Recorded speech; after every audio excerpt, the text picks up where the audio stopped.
Sahabat GPIB yang diberkati Tuhan, selamat malam. Apa kabarnya? Kiranya malam ini kita tetap dalam keadaan yang baik.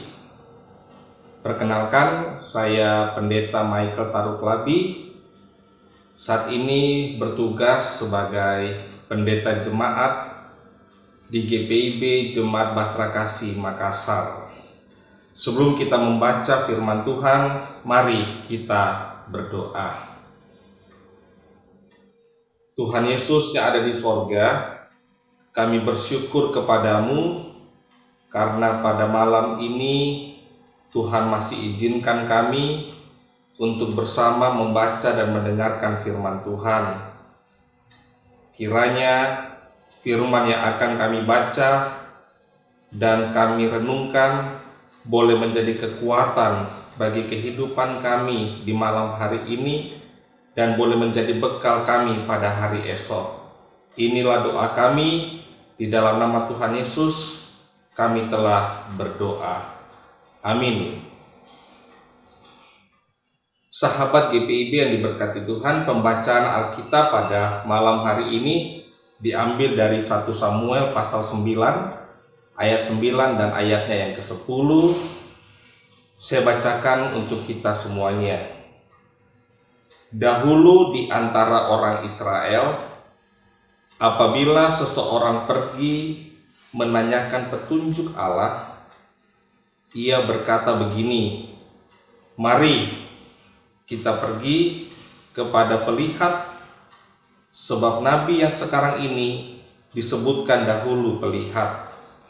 Kemudian berkatalah Saul kepada bujangnya itu, "Pikiranmu itu baik, mari kita pergi." Maka pergilah mereka ke kota, ke tempat abdi Allah itu. Demikianlah pembacaan Alkitab.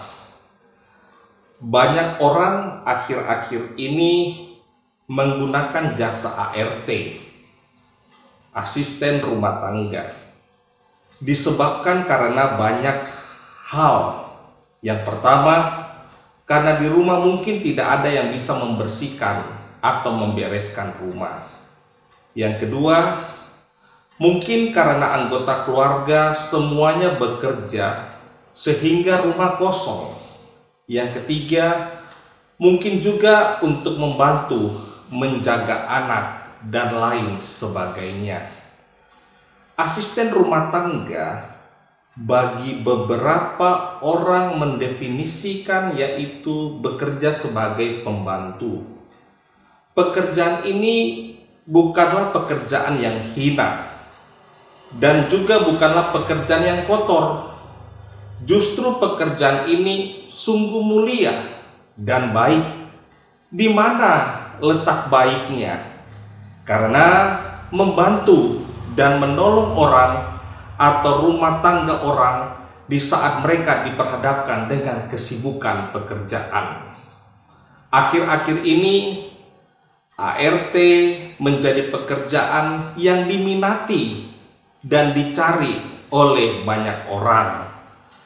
Karena kehadiran ART bagi sebagian orang dapat menolong dan menyempurnakan urusan isi rumah tangga. Bahkan ART juga dapat menjadi sahabat yang baik bagi mereka yang telah merasakan kehadiran ART di dalam kehidupan rumah tangga mereka. Oleh sebab itu kita sepakat bahwa pekerjaan sebagai ART merupakan pekerjaan yang baik. Dalam firman Tuhan di malam ini, kita mau melihat cara kerja Allah kepada pekerja Saul dan kepada pribadi Saul di hadapan Tuhan. Mengisahkan Saul yang diperhadapkan dengan pilihan untuk mencari keledai-keledai milik ayahnya yang bernama Kis. Sehingga dalam pencariannya Saul diperhadapkan dengan dua pilihan, yaitu mencari atau pulang. Namun atas kehendak Tuhan, maka ada pilihan untuk mencari. Bahkan dapat berjumpa dengan nabi yang dikala itu disebut dengan pelihat. Dalam ayatnya yang ke-10, di sini kita dapat melihat bahwa Saul bukanlah pribadi yang susah menerima masukan, namun menjadi pribadi yang dengan baik menerima pendapat. Saul memuji kepada bujangnya dengan ucapan, "Pikiranmu itu baik." Kalimat "pikiranmu itu baik" merupakan kalimat yang sempurna atas usulan atau masukan untuk tidak pulang, namun berusaha tetap mencari keledai yang hilang itu, untuk bertemu dan berjumpa dengan pelihat yang disebut dengan nabi. Hampir secara keseluruhan dari 1 Samuel pasal 9 ini menceritakan juga pertemuan Saul dan Nabi Samuel. Lewat kejadian-kejadian yang sederhana, kehilangan keledai, Saul dipimpin Allah untuk bertemu dengan Samuel, dan dengan demikian bertemu dengan jalan hidupnya yang baru sebagai Raja Israel. Melalui penuturan ini, Alkitab mengingatkan kita tentang siapakah perancang kehidupan manusia yang sesungguhnya.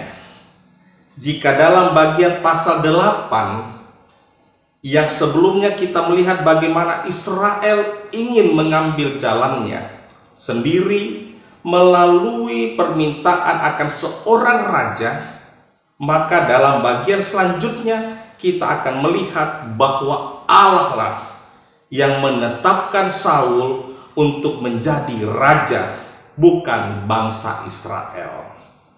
Sahabat GPIB yang diberkati Tuhan, di hampir perjalanan kehidupan kita, sering kita diperhadapkan dengan segala sesuatu yang baru, bahkan juga sering berjumpa dengan orang-orang di sekitar kita, pribadi yang baru. Maka dari itu patutlah kita bersyukur pada Tuhan, karena dengan mengalami proses kehidupan akan mampu mengubah kehidupan kita. Tidak selalu proses dari Tuhan membuat kita putus asa, menunggu lama, bahkan membuat kita jauh dari Tuhan. Justru di saat Tuhan berproses untuk kita, maka kita akan jumpa dengan perubahan hidup, bahwa ternyata dalam hidup ini kita membutuhkan kehadiran Tuhan. Percayalah bahwa Tuhan selalu berkarya dan berada di balik setiap peristiwa kehidupan kita. Perjumpaan yang mengubah tentulah sangat penting bagi kita.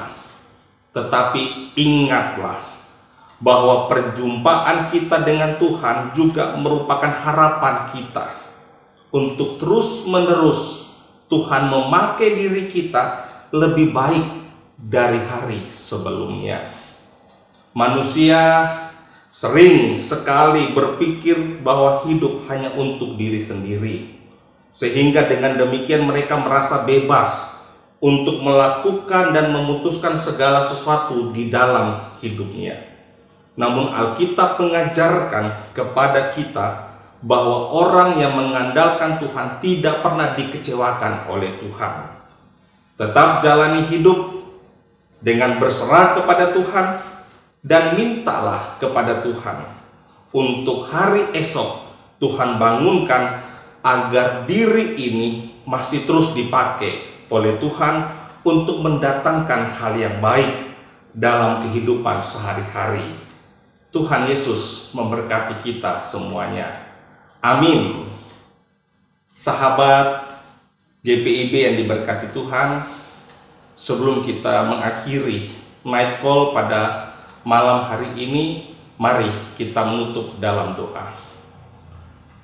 Tuhan Yesus yang ada di sorga, kami bersyukur kepadamu karena pada malam hari yang indah ini Tuhan masih izinkan kami untuk membaca dan merenungkan firman Tuhan. Kiranya firman yang kami dengarkan malam ini boleh menjadi kekuatan dan boleh menjadi modal bagi kami ketika hari esok kami dibangunkan dengan tubuh yang segar.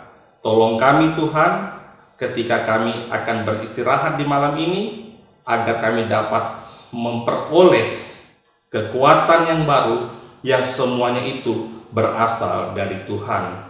Inilah doa kami, di dalam nama Tuhan Yesus kami menyerahkan seluruh kehidupan kami hari ini, besok, dan selamanya. Amin. Demikianlah renungan Night Call pada malam hari ini. Tuhan Yesus memberkati kita semuanya.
Sekolah Tinggi Ilmu Kesehatan Gria Husada Surabaya membuka penerimaan mahasiswa baru tahun ajaran 2023 sampai 2024.